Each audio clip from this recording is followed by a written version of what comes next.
Think of an aspect of your life that dictates the limits of your freedom. Government and law enforcement, insurance and pharmaceutical companies, taxes, building permits, driver's licenses, and more. There are hundreds if not thousands of stipulations, regulations, and boundaries on our freedom. And out of the ones that were just mentioned, how many have you researched to find out whether they apply to you or not? Let's look at the forms of law that we currently acquiesce to.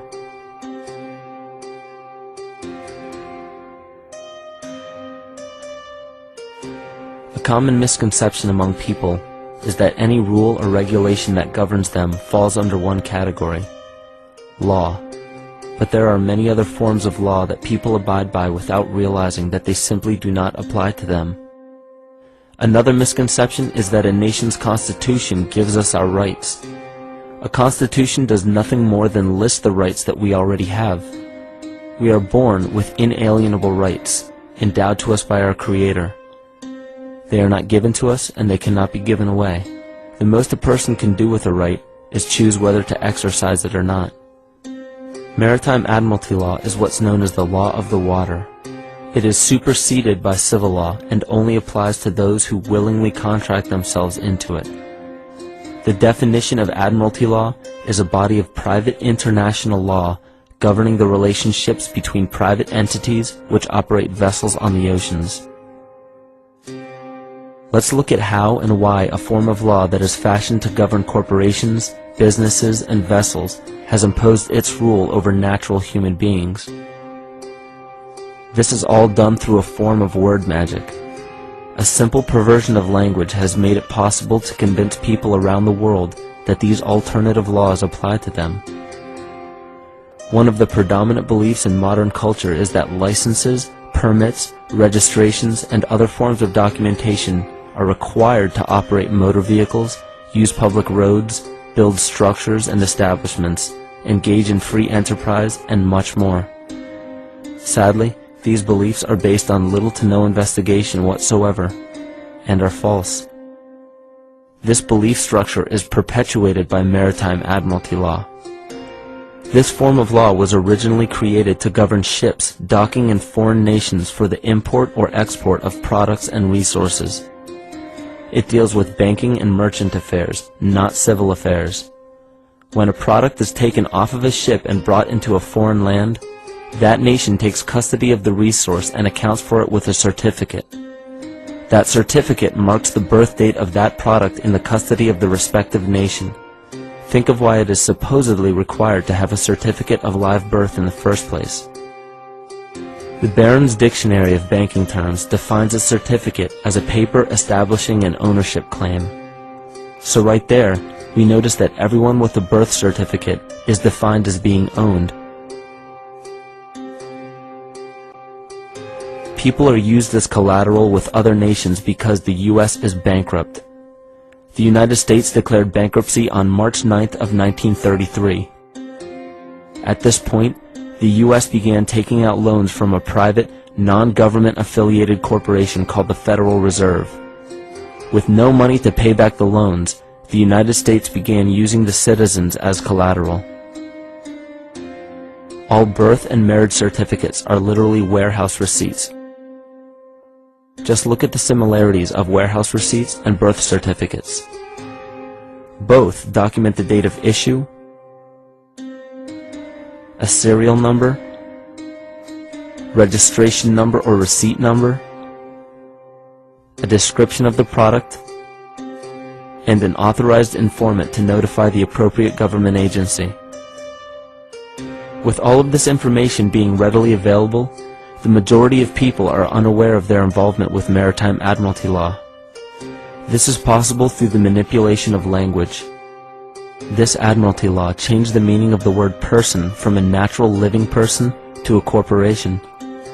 Driver's licenses, vehicle registrations, auto insurance forms, building permits, gun permits, work permits, tax filing documents, birth and death certificates, traffic citations, and many other forms of documentation that were once believed to be absolutely necessary only apply to persons or corporations.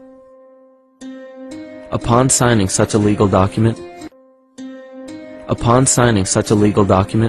You are indirectly waiving your rights under the Constitution and lowering your status to that of a corporation that is created with the same exact name as you. The only way to reconcile your true name from the name of the corporation is to take notice that the corporation has its name in all capital letters.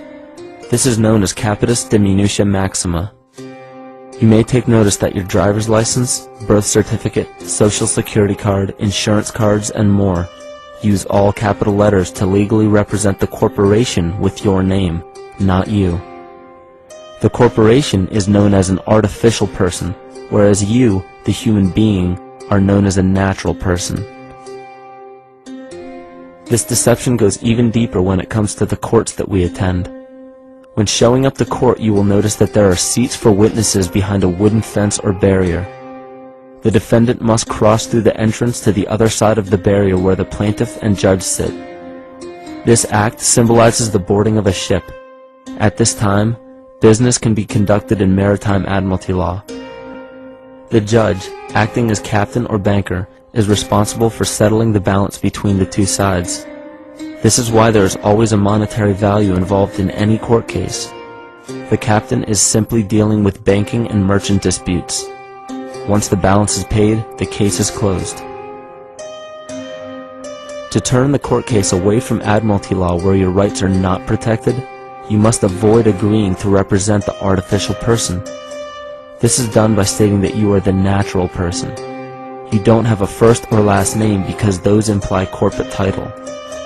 In a court case, you may state that the court takes judicial notice of your Honor's oath of office. Every judge must take an oath of office to practice law, yet you must make it clear to the court and the jury that the judge is acting as judge and not banker. Remember that you are a natural human being of the earth. You are not governed by anything but your own consciousness. Laws are created within a society. The society that created the laws we see being enforced today is called the Law Society. Yet the most beautiful part of this entire deception is the fact that we are not part of the Law Society, so their laws do not apply to us. Judges, lawyers, and law enforcement officers, they're all part of a society. Within that society, they've created their own language that's deceptively similar to English. They have these little things called statutes, acts, and regulations that seem like laws, but they really only apply to those within their society. So that basically means all the traffic violations, minimum age requirements, and everything except for damage to another person or their property doesn't really apply to the natural person. Laws only apply to those within the Law Society. The game being played is an illusion.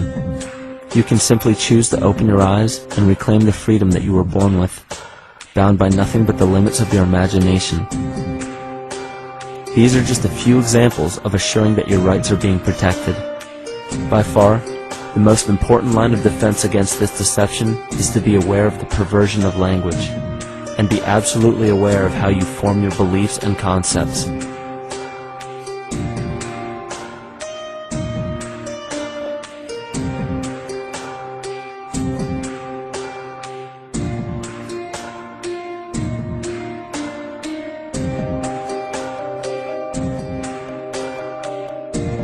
In all forms of the perversion of language, there is a mirror reflection of this in the microcosm of the psyche.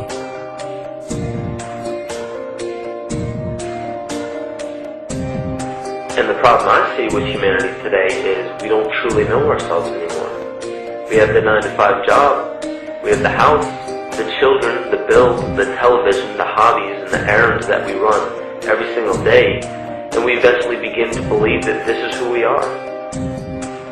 But who are we beneath the job title, beneath the status of mother or father, theist or atheist, Republican or Democrat, black or white, man or woman? Who are we? Who are we deep down inside? We don't know, because every time we hear an answer that we don't want to accept about ourselves, we deny it. We'll pass it off and project it onto somebody else and judge them for it. This is repression. And we see what repression do to us on an individual level, but what about on a collective level of humanity? What happens when the whole world refuses to see what they truly are on the inside?